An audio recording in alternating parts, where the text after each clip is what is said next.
Chapter 7, Our Authentic Wedding Night. And lost in your hair. I am a righteous man who has gone to heaven, without ever stepped on church. Translation of the extract of the lyrics of a romantic song in Spanish language, called Luces de Bohemia para Elisa, of the year 1986, by the Spanish composer José María Cano, and sung by Mexican singer Emmanuel. Lord Melbourne walked supported on a cane toward the main exit of Buckingham Palace, and on his way encounters Sir Robert Peel, and they greeted each other politely.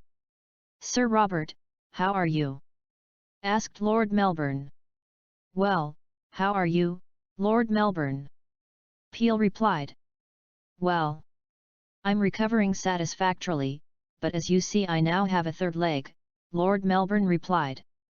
"I see, but I'm glad you're standing." "We are all happy for your recovery, Lord Melbourne," Peel said. "Thank you, Sir Robert." "And how is the work with with Her Majesty?" said Lord Melbourne, and was a little embarrassed to have almost referred to Victoria by her first name in front of Peel. "Fairly good," Peel answered, with a funny and ironic smile when seeing the embarrassing moment reflected in the face of Lord Melbourne. "Her Majesty the Queen is being very kind to me, and it is putting things to me very easy.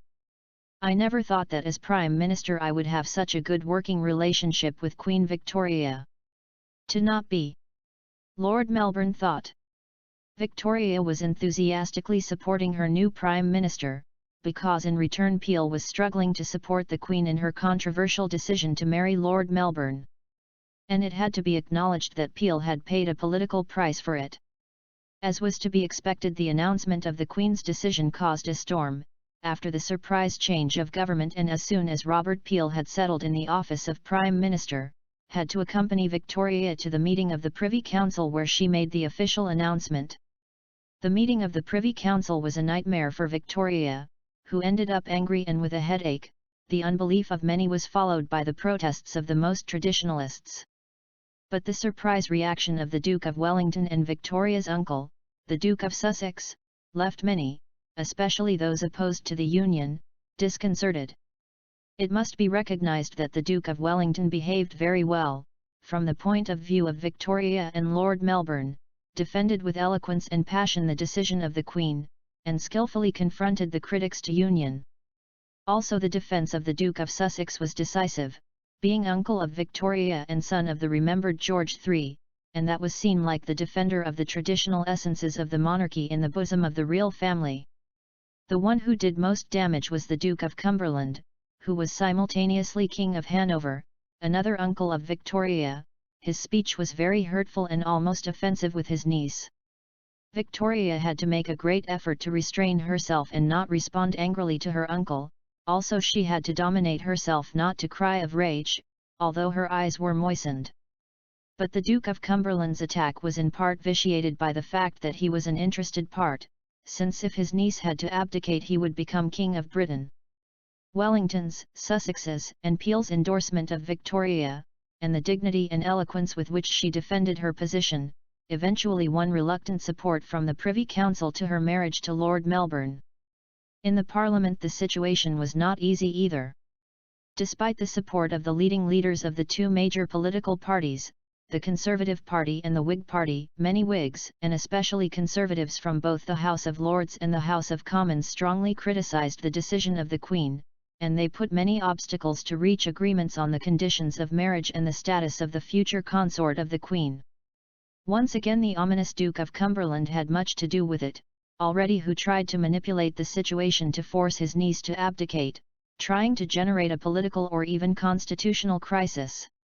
There was also a lot of debate in the press because, although Tory and Whig leaders asked publishers and columnists close to their respective parties to help generate a state of public opinion favourable to marriage, there were a few writers and columnists who strongly criticised the decision. But the timely leak to the press of confidential reports of which Victoria had spoken with Peel and Wellington and others further discredited the options of a marriage to a foreign prince, especially with Albert. At the same time that generated a propaganda campaign in favour of the English candidate, a nationalist campaign in favour of that the Queen will marry a Briton and not a foreigner. This campaign exalted the virtues of Lord Melbourne, presenting him as a worthy example of an English gentleman, with all the virtues of the British people. It was constantly reminded of the value of Lord Melbourne in saving the life of the Queen, his future wife. These were difficult times for Victoria and Lord Melbourne, anxious and concerned about developments. But slowly the balance leaned in favour of Victoria's pretensions, and Peel's Tory government with the collaboration of the Whig opposition succeeded in approving in Parliament all the stipulations on status of the future consort of the Queen, satisfying the minimum demands of Victoria to preserve the dignity of Lord Melbourne and to guarantee the right to the succession of the future children of the couple. Meanwhile Lord Melbourne recovered from his wounds and was able to start walking, albeit with a lameness for the wound on his thigh, which allowed him to leave the guest bedroom where he had been since the assassination attempt.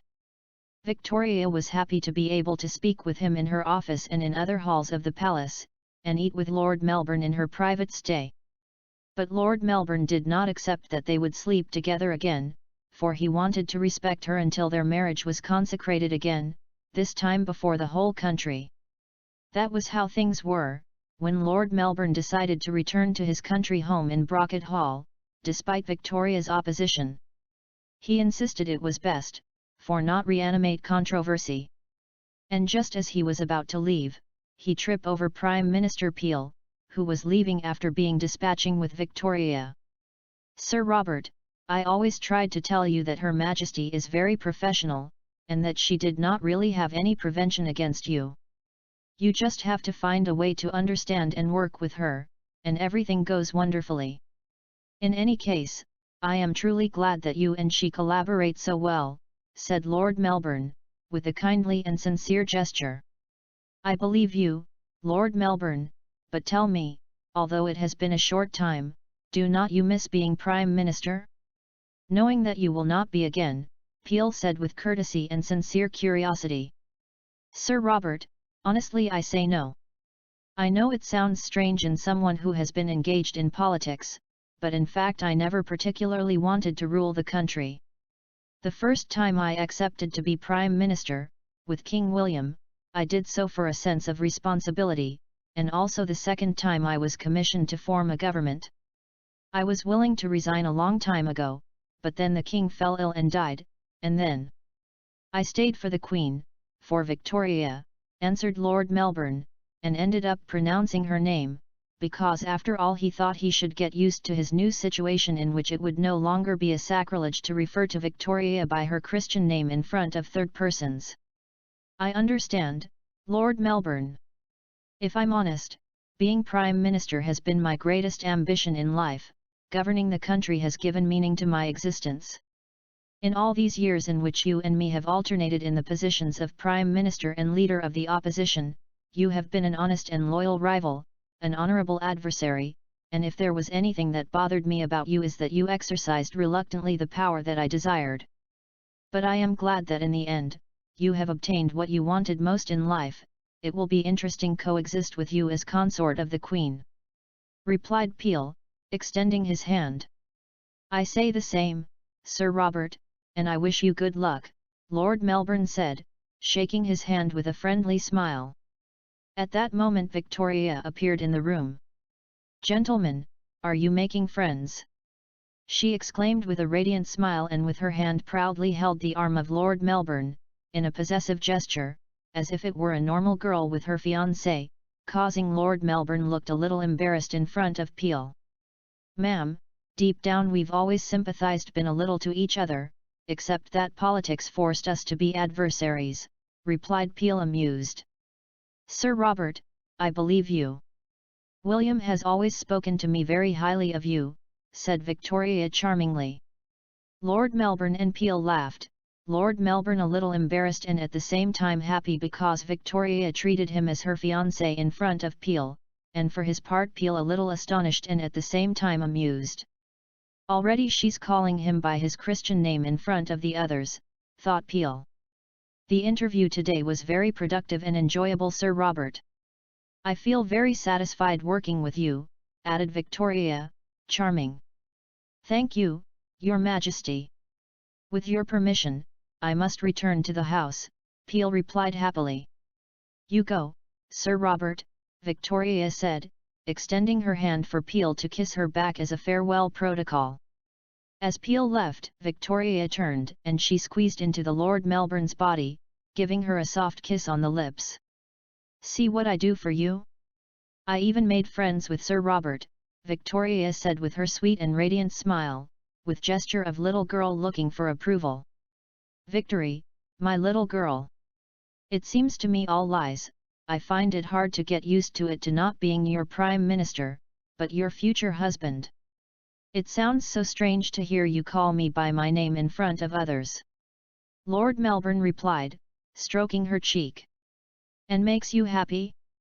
Victoria asked with puppy eyes. "It makes me the happiest man in the whole world," he answered, with the look and gesture of a man in love. She buried her face in broad and strong Lord Melbourne's chest. "Do not go. Stay here until the wedding," Victoria said, with longing not to depart from him. "Victoria, we have already spoken," said Lord Melbourne, lifting her chin with his hand to look into her eyes. "I don't want to feed the slander of our critics. You must understand that I do it for you, to protect your image. I must take care of the honor of the woman I love." "I understand, Lord M, but I find it very difficult to be separated from you. I want to live with you, under the same roof, to have you a few feet away from me all day. I want to dawn and sleep next to you. I don't want to separate from you a single day for the rest of our lives," said Victoria with desperate love. "And I want it too, Victoria. But we must have a little patience. In a few days we will be united before the whole country, and we will have the right to live together without hiding from anyone, without tarnishing your honor," replied Lord Melbourne, closing his hand like a pincers, imprisoning the chin and cheeks of Victoria. "I'd like to go and visit you in Brocket Hall," Victoria exclaimed excitedly. "Victoria! I want when you enter Brocket Hall again, you do it as my wife, as mistress of the house. It is not so sumptuous as Buckingham, but it is my home, and apart from my love, it is the offering I want to give you. I want to see you as mistress and lady of Brocket Hall, but do not worry, I'll come to lunch with you every day until the wedding day," Lord Melbourne said, without removing his hand from Victoria's face, stroking her cheek with his thumb. "The hours will be eternal, Lord M," exclaimed Victoria. "And me, Victoria. But my reward will be to see you on the day of our wedding, beautiful and radiant, walking towards me," Lord Melbourne replied, and whispering, "and our wedding night, I want to see you in a nightgown like the one you wore the night of our first wedding," he added with a manly tone of desire. Victoria blushed and burst out laughing in excitement, and then the two of them gathered their lips together and kissed each other. A kiss that began slowly, and then became deeper and more passionate, even desperate. Lord Melbourne wrapped his arm around her waist and pulled her against him tightly, while his mouth devoured Victoria's mouth. She felt that she was out of breath, she was going to faint in his arms, but she gave herself willingly. He wanted to tear off her clothes and possess her, and in his kiss he channeled all that ardent desire. Until they both heard a hoarse cough. They separated as if each had received an electric shock from the other, as if they had been caught committing an act of shame and sinfulness. And then they saw Baroness Lazen standing in front of them. "Lord Melbourne, your carriage is waiting for you, to transport you to Brocket Hall," Lazen said without hostility in her voice, but very serious and accusing. Thank you, Baroness. Well, I think I should say goodbye. I'll come and visit you, Victoria, tomorrow." "See you later, Victoria, see you later, Baroness," replied Lord Melbourne clumsily and ashamed, as if he were a teenage boy surprised kissing the girl that he likes for the girl's mother, an emotion he had not felt in years, and then walked with certain difficulty, leaning on the walking stick. "Goodbye, Lord M," Victoria said sadly to see him go away, and then headed angrily at Lazen. "Lazen, with what right do you embarrass me like that? I'm sorry, but I seem to remember that your Majesty told me that I was like a mother to her. And if so, it is the duty of a mother to care for the virtue of her daughter," Lazen replied coldly, but with a certain tone of reproach. the closest to the insolence with which she had spoken to Victoria since she was queen. "But Lord Melbourne is my husband, Lazen." "You forgot it?" Victoria said in a whisper. "Secretly, ma'am. But I don't see the marriage alliance in your hand, your majesty, nor have I seen an official and public ceremony as God commands. Therefore, if your majesty were my daughter, I would not give it to your husband until things are well done, and I could proudly say to everyone, 'This is the daughter who delivered her husband pure and chaste before the eyes of God.'" "I said ma'am," replied Lazen, in the tone of a matriarch of the family. Victoria's mouth dropped open, and then she frowned like a child. "You're unbearable when you get like this," Victoria protested. But then she stared at the grim face of her old governess, the face she so deeply adored, and then a sweet smile came to her lips. And then she approached Lazen and gave her a tender kiss on the cheek, which reacted in surprise. "My dear second mamma," Victoria said, stroking a cheek of Lazen, "do not you want to help your daughter try on her wedding dress? The dress with which you are going to deliver me chaste and pure to my husband," added, putting that girlish look that touched to her governess. The cold and stoic Lazen could not help but get touched, and her eyes filled with tears, as she smiled tenderly. Victoria came and gave her another kiss on the cheek. "I love you, Lazen," Victoria whispered in her ear. "I love you, Dina," Lazen answered, also in a whisper. "Come on, my grumpy Lazen," Victoria said joyfully, and grabbing Lazen's arm, she tightened her body to hers, and made her walk beside her. "I want your opinion of the dress, there are a couple of details that I think we could."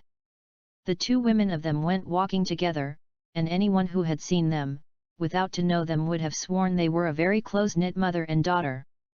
Some time later, Victoria was alone in her bedroom with Miss Scarrat, and then took the opportunity to discuss a private matter with her.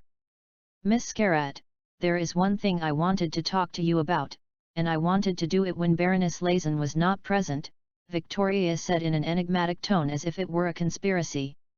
"You will say, Your Majesty," replied Miss Scarrat, with respect, as she always spoke to the Queen.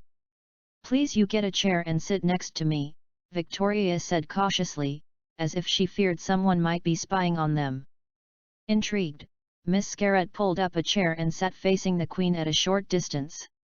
"You see, Miss Scarrat, my marriage, well, my second marriage, as you know, is very close. And there are things I need to know. Things I cannot ask anyone else. And maybe you can help me," Victoria said unusually nervously, wringing her hands. "If I can help you, Your Majesty, you know I'll do it with pleasure, it's my duty," said Scarrat with a friendly smile. "Well, this time maybe it's not exactly between your duties, it would be between the duties of a friend. You see, Miss Scarrat, what I need to know is, all about physical love between men and women, what happens on the wedding night," Victoria said, looking into Miss Scarrat's eyes, her eyes anxious and her face flushed. "Oh, I see," said Miss Scarrat, also flushed and somewhat nervous. "Scarrat, I have no one to ask this, as you know at this point my relationship with my mother is not at its best moment," Victoria said softly, for her mother, the Duchess of Kent, had been furious since Victoria announced her intention to marry Lord Melbourne, and after a bitter discussion between mother and daughter in which both exchanged reproaches and hurtful words, they barely speak to each other, and the Duchess almost did not leave her stays in the wing of the palace where Victoria had forced her to settle down, since they moved into the regal building, and of course I cannot ask Lazen, because she is a chaste spinster and because I am ashamed to talk about these issues with her. I could ask my friends Emma and Harriet, who are married, but I'm ashamed to ask them about these, so delicate subjects." "I understand, Your Majesty," said Scarrat, "it is easier to talk to someone like me, who is trusted, but belongs to the palace servants." "I did not mean to offend you," Victoria answered in a tone of sincere apology. "Do not worry, Your Majesty, you do not offend me, I understand. But excuse my indiscretion, I thought you and Lord Melbourne, the night of the first wedding, you know?" Miss Scarrett asked, quite embarrassed. "Oh no." Victoria replied with a nervous and embarrassed giggle, remembering what Miss Scarrett had seen the next day. "That night did not happen, that is, we just kissed and caressed, but I think the main thing did not happen," added Victoria, feeling that it was perhaps the most embarrassing conversation she had ever had in her life. "I see," said Miss Scarrett, who felt as uncomfortable as Victoria. "I need to know, the most important thing. As a woman, loses her virginity. I know that you are single, as I was until recently, and as I am still for practical purposes. And I have no doubt of your virtue," Victoria explained, worried that Miss Scarrett would be offended in her dignity, "but I thought that perhaps you have married friends, friends of our same age, with whom you have grown and with whom you have the degree of confidence to talk about those subjects so sensitive. As you know, I grew up very lonely, with no friends, and I do not have that confidence with any woman my age, except perhaps for you." Victoria saw a flash of pride in Miss Scarrett's face as she said that. "Please, if you can help me, I need you to."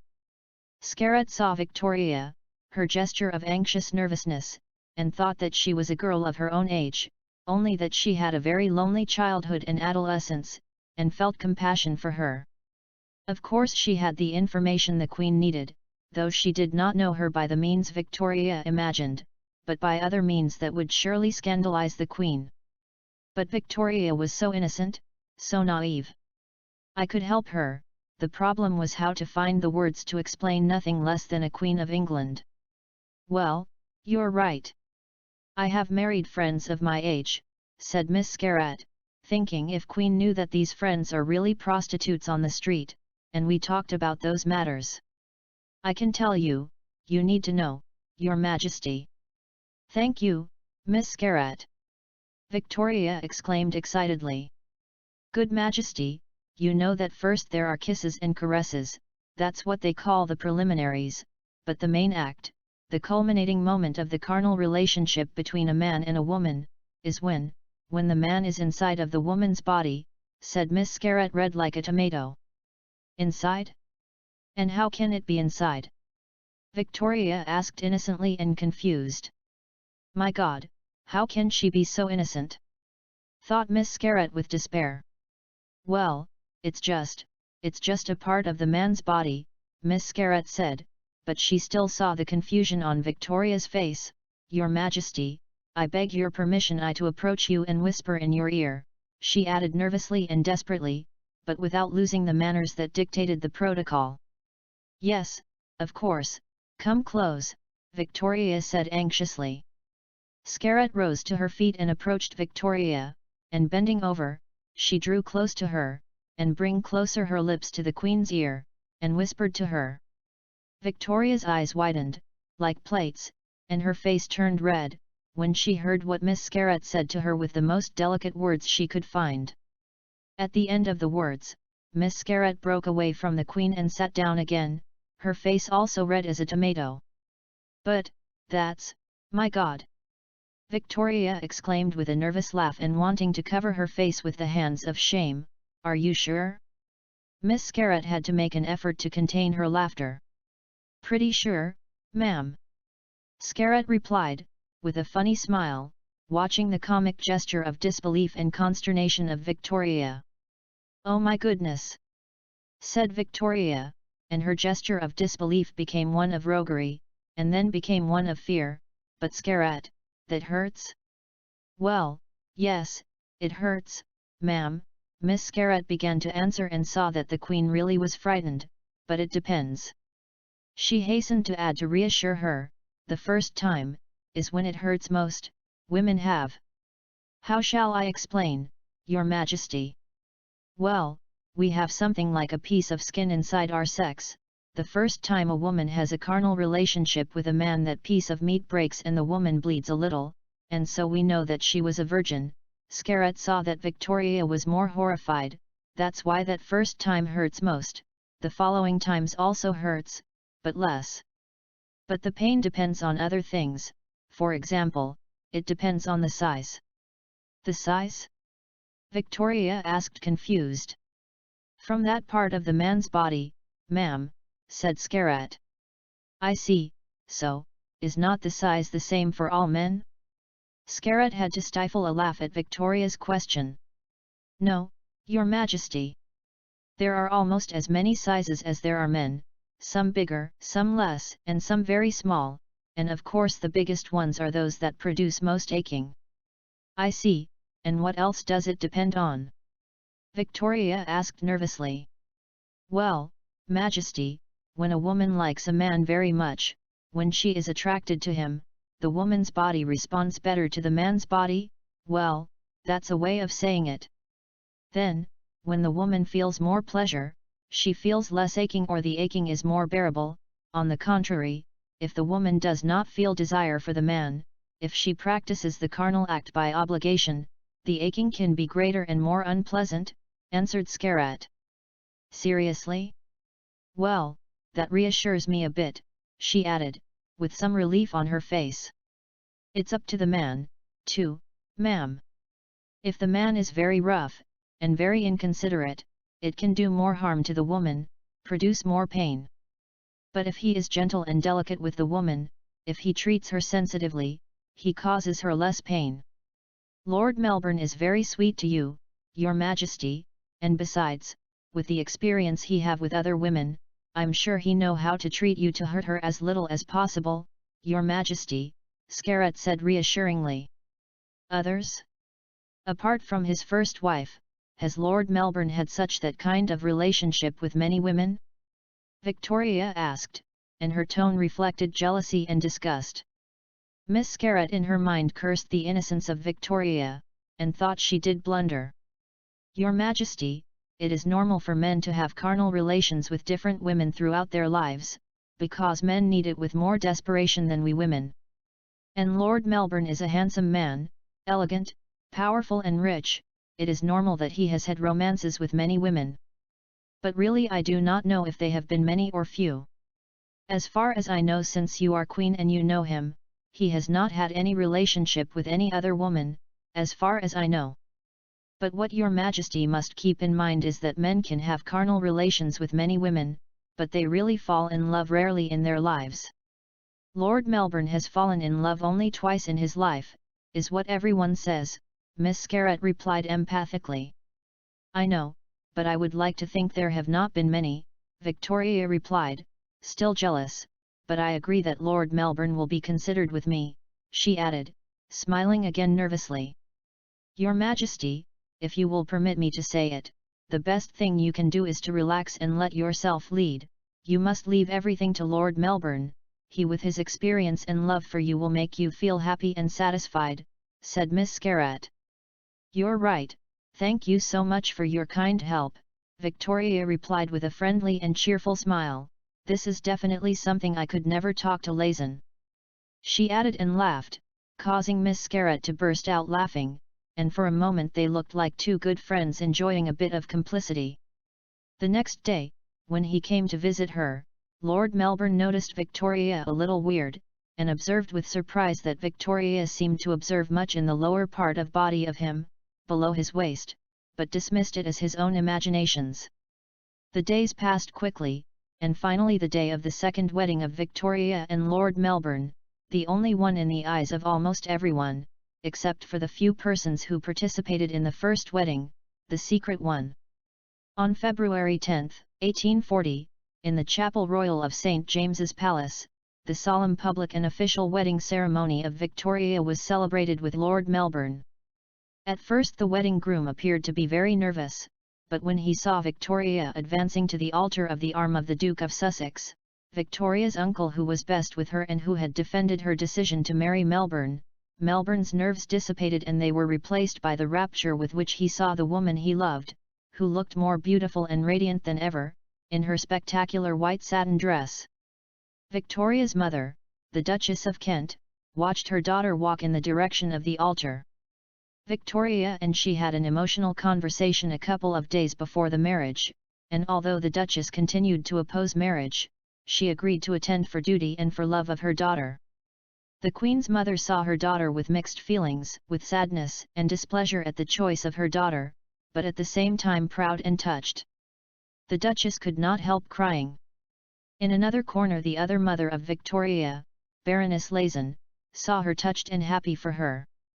The Baroness tried to keep her mask cold and expressionless, but she knew that sooner or later she would end up crying. Victoria smiled at both of them, both her mother and her former governess, and both smiled back at her. Prime Minister Sir Robert Peel looked rather comical in his ceremonial attire, holding up the great ritual sword and walking in front of the cortege formed by Victoria, her uncle, and the bridesmaids. On another occasion Lord Melbourne would have smiled amused, but at that moment he only had eyes to see Victoria walking towards him.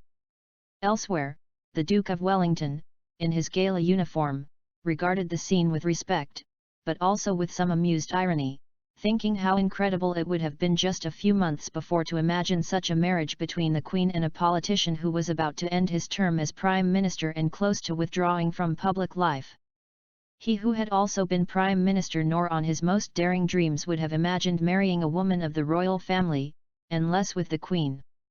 But the times were changing, and he recognized that the Queen had been very adept at manipulating experienced and cynical politicians who were old enough to be her parents or grandparents, to get away with it. I was very curious to know the course that the country was going to take under the influence of the reign of that Queen who radiated greatness, although he regretted that he was not going to live many years to see it. Not far from him was Lord John Russell, Lord Melbourne's successor as leader of the Whig Party and therefore the new leader of the opposition, who also felt rather strange seeing his former boss marrying the Queen, since Russell was one of the ministers in Lord Melbourne's cabinet. From a gallery at the top, where the servants of Buckingham were stationed, Miss Scarrett watched excitedly the scene. But Victoria and Lord Melbourne ignored them all, for when they were together at the altar they only had eyes to look at each other. Lord Melbourne moved his lips in silence, so that she could read his lips. "You look very beautiful." She gave him the most radiant and beautiful smile. They both listened to the ritual words of the Archbishop of Canterbury, and once again answered the questions, as they did that night in a guest bedroom at Buckingham Palace. "I will," each one said in a firm voice, though Victoria felt which almost broke her voice at the end of the statement, choked by emotion. And once more they declared them husband and wife, and Lord Melbourne gave a soft and quick kiss to Victoria, who was crying excitedly. Lord Melbourne wiped the tears from to her cheek with the back of his hand. Lazen, the Duchess of Kent, and Miss Scarrett wept in shock. On leaving St. James's Palace, Victoria and Lord Melbourne were hailed by the town, in crowded streets. In the end public opinion warmly endorsed the marriage of his young and charming Queen with a man who was the embodiment of the perfect English gentleman. The perfect romantic couple who had fought against adversity to be together. Only outside of Great Britain were some people dissatisfied with the marriage. In Belgium, King Leopold was furious, bitter, and lived those days as if he were in mourning. His plans to impose his family as a dynasty reigning in Britain and to become the patriarch of that dynasty, and to manipulate his niece through his favourite nephew, fell down like castles of cards. And all because of that cursed Lord Melbourne and the capricious heart of a silly girl. Worse was the situation in the German sovereign principality of Saxe-Coburg and Gotha, where Duke Ernest I was engulfed in infinite rage and cursed every day to happy couple, seeing the possibility of to marry their son Albert with the richest woman in the world and enjoy their wealth, escaping from their hands. As for Albert, he was Albert, there was not much difference in his dull natural state of apathy and melancholy. Only the first few days after the announcement of Victoria's intention to marry Lord Melbourne a few months ago, he was seen to be somewhat sadder and more melancholy than usual, as a sign of depression because he could not even woo the woman who everyone sworn who was destined to be his wife.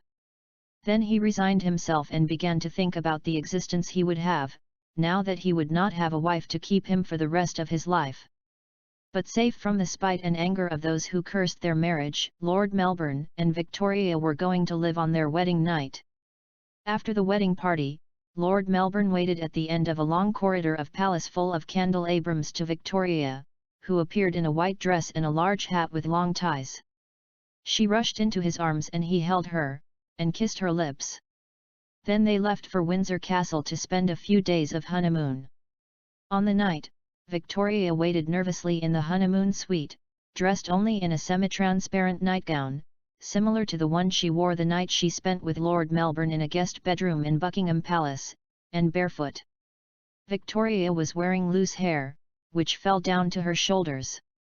She remembered nervously her conversation with Miss Scarratt, and anxiously awaited what was about to happen. Victoria sat on the bed and got to her feet, walked a few steps in the bedroom and returned to the bed, not knowing what to do.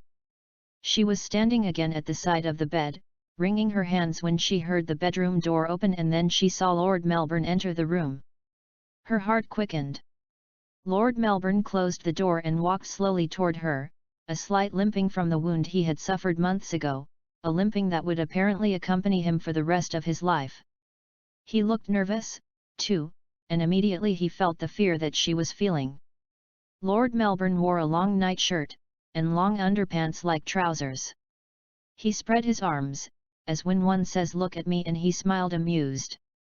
"I'm worse than that day at Dover House," exclaimed Lord Melbourne, making Victoria remember that day when she went to look for him in his office of Prime Minister without warning and surprised him in walking clothes at home, with which he worked in privacy, and both laughed that time. This time Lord Melbourne achieved his purpose of relaxing the atmosphere, and that she laughed, though nervous. Then he approached Victoria and put his hand on her shoulder, and felt her shudder. "Victoria, are you scared?"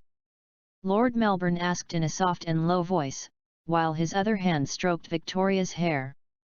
"A bit, quite," Victoria answered in a broken voice. "Me too, Victoria. I mean, I see you as something so beautiful, so fragile, and I care about you, so much, which I'm afraid of breaking you. For me it's new to feel this way. I've never been with a woman I love as much as you. Today you made me the happiest man in the world, you made me feel that I was born again. I love you. I want you, Victoria," said Lord Melbourne looking into her eyes with intensity. "And I love you, Lord M," she said, touched. "Do you trust me, Victoria?" replied Lord Melbourne. "So much to give you my life," Victoria answered. "Then do not be afraid. I will not hurt you, my love. I'm going to be gentle." Then he bent down and kissed her lips, as he hugged her tightly. A soft, tender, but prolonged kiss. After a few moments that seemed eternal, he separated from her and saw her in the eyes, a look of passion, of longing. Then he bent down and quickly and firmly lifted her, off the ground, and carried her into his arms. Victoria, taken by surprise, watched as her view passed from Lord Melbourne's face to the ceiling in moments, then back to his face as Lord Melbourne carried her like a baby. They both laughed. Lord Melbourne kissed her mouth as he carried her, and after pulling his lips away, Victoria buried her face in his chest. Then Lord Melbourne carried her to the bed and gently laid her on the feather mattress. He leaned back against Victoria and kissed her again on the lips, more passionately, leaving her breathless. She responded to his kisses energetically, and placed one of her delicate hands on the back of Lord Melbourne's head to draw him closer. Then he touched Victoria's breasts again, over the fabric of her nightgown, tightening her breasts. At one point, Lord Melbourne turned away from Victoria, and stood, still seeing her to eyes. Then he took off his shirt for his head, and left his torso bare, and Victoria admired his male chest, wide and strong. Then Lord Melbourne took off his underpants and was completely naked. Victoria's eyes widened and she looked rather comical when she saw that part of Lord Melbourne's body, erect. She felt her heart went out of her mouth, and she felt her whole body tremble with force. Lord Melbourne walked slowly over to her and stroked her face. "Victoria, can I take off your nightgown?" Lord Melbourne asked in a slow and seductive voice. With her eyes wide and a gesture on her face as if she were in shock, Victoria nodded her agreement. Lord Melbourne grabbed Victoria's nightgown and slowly took off it for her head, and she raised her arms to help with the task. Now she was also totally naked. Lord Melbourne toured the whole body of Victoria's naked body with his eyesight, beginning at her breasts and ending at her feet, then returning and focusing her gaze on Victoria's crotch. With his right hand, he began to draw a path, caressing Victoria's body since her shoulders, caressing her breasts, descending her belly, tracing the curves of her hips, tracing a path with his fingers through her crotch. Victoria trembled, and he felt it under his strong hand. He kissed her again on the lips, and spoke to her in whispers. "You have a beautiful body, Victoria, the body of an angel. I want to possess it, I want to taste it. I need to kiss every corner of your body, every inch of your skin," he said in a voice drowned by desire. Lord Melbourne's lips descended, kissing Victoria's neck, kissed the girl's neck again and again. Then he descended lower, and gently kissed the nipple of Victoria's breast, then with his tongue licked the nipple, tracing a path through her aureole. Then he grabbed her breast with one hand and stuffed the nipple into his mouth, sucking it slowly. Victoria closed her eyes and with one hand clung to Lord Melbourne's hair. Lord Melbourne sucked one of Victoria's breasts for a while, then left it to continue descending, and then he kissed the girl's belly. He continued descending and began to kiss the mons pubis of Victoria. Lord Melbourne did not stop, and soon his lips were scanning in a thick jungle. Victoria gasped and squirmed with her eyes closed, one hand clutching the bed sheets and the other on her husband's head. Lord Melbourne was exploring the holiest part of the body of Victoria, testing inside his mouth the taste of the intimacy of the young woman. Then, delicately so as not to hurt her, he put a finger in that intimate place. Victoria arched her back and clutched the bed sheets and his hair more tightly. Lord Melbourne checked the humidity in the warm cavity. He placed over her, and prepared to possess her. Slowly Lord Melbourne penetrated Victoria. Victoria shuddered again, clenched her teeth and, with her eyes closed, she made a gesture of pain in her face. Leaning on his elbows, Lord Melbourne was on top of her, penetrating her, to see her in the face. He stroked the girl's hair as he spoke in a low voice. "Did I hurt you?" asked Lord Melbourne, with sincere consideration for her. "No. It just hurts a little. But do not stop, please." Victoria opened her eyes to see him, tears streaming down her eyes and broken voice. "Victoria, for me your virginity is a gift. You make me crazy.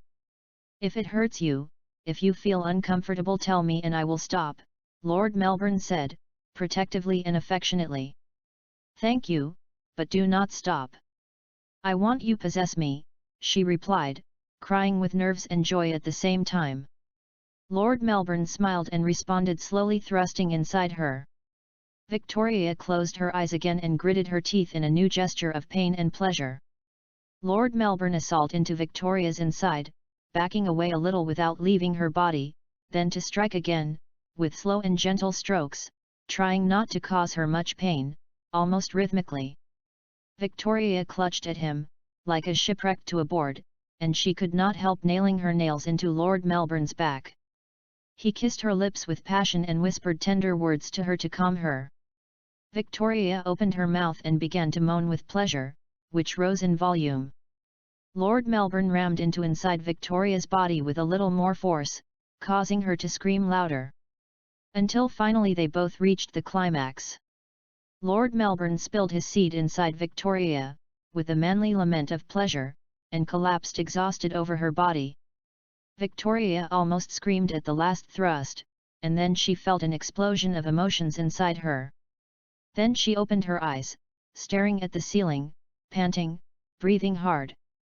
A moment later, Victoria stroked Lord Melbourne's hair and back, and kissed him tenderly on the cheek, until he began to respond by kissing her on the lips. Then Lord Melbourne lay on his back, and drew Victoria into his arms, so she lay on him. Victoria leaned her head on Lord Melbourne's chest, as if it were a pillow. She caressed his chest, and with a finger drew circles the man's skin. "It is always so?" Victoria asked quietly. "In a positive or negative sense, ma'am?" replied Lord Melbourne jokingly, enjoying using one of the formal treatments with which he spoke to Victoria when his relationship was less personal and more formal. "Wonderful. She answered like a little girl excited to discover something new and exciting. That depends on both, Victoria. For my part, I'm willing to always be, said Lord Melbourne, kissing Victoria's head above her hair. Victoria lifted her head a little and saw blood stains on the mattress cover. Then she saw the traces of blood on the inside of her thighs. Lord Melbourne followed with his own sight the view of Victoria. It's normal, Victoria, said Lord Melbourne, ignoring that she knew about sex. I know, she said, blushing, remembering her conversation with Scarrat. If you want to know anything, ask me without any embarrassment, said Lord Melbourne, seriously. After all, you are still young and inexperienced, and it is my job, no, it is my duty, to see that you come to no harm. He added in a mocking tone, using a phrase he had used at a crucial moment when he as Prime Minister tried to make that her as Queen do her duty and commission Peel to govern, and to avoid a crisis by refusing to accept the departure of her beloved Melbourne. She laughed, remembering that moment, and he too laughed. You're a fool, Lord M. said Victoria, amused, then became shy again.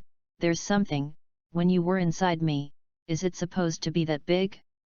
Lord Melbourne could not help but laugh. Did I say something stupid? Victoria asked in embarrassment. No. No, my love, replied Lord Melbourne, with some tenderness at Victoria's innocence, it's just that most men would generally consider it a compliment. Seriously? Victoria said a little astonished, and then she smiled amused, then I think I have praised you. Sure. I love your body, Victoria, it's so beautiful, Lord Melbourne answered in a manly tone. And you do not care if I'm small? Said Victoria.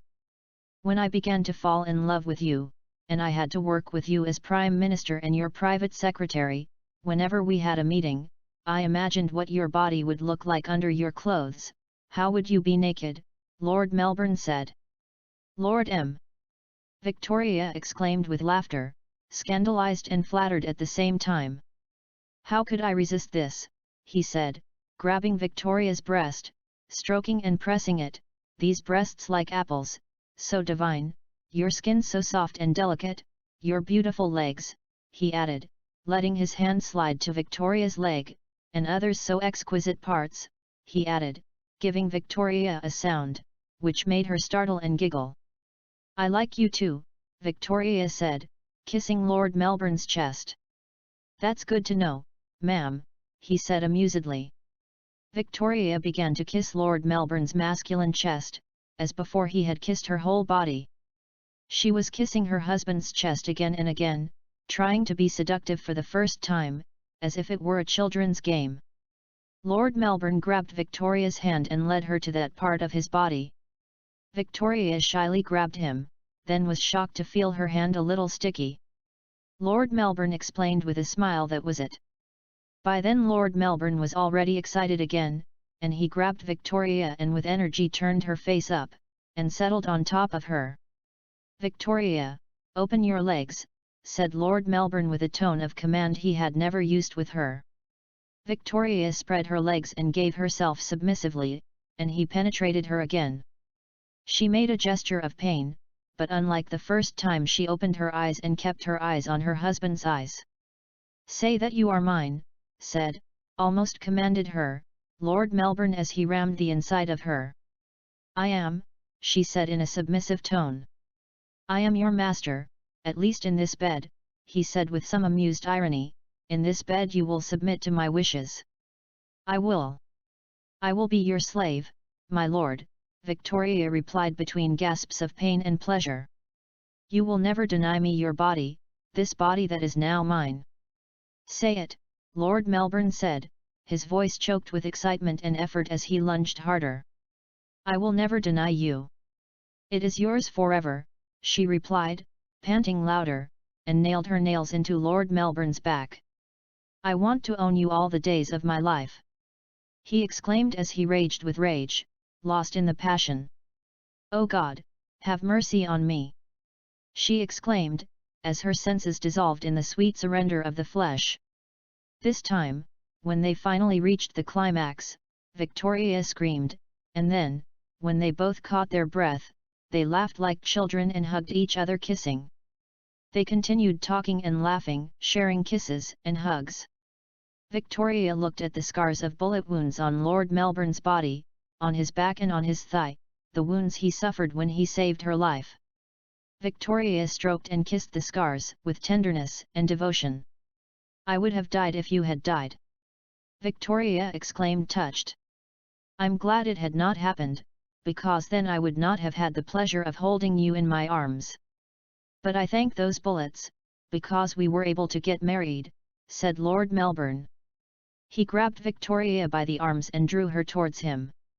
"Victoria, all I want is to love you for the rest of my life, is short or long, but I don't want to part with you."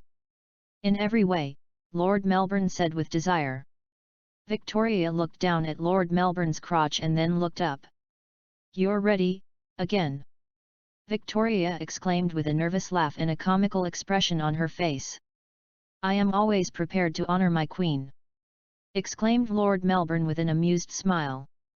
They both laughed, and again they unite their bodies, to consummate the physical love again.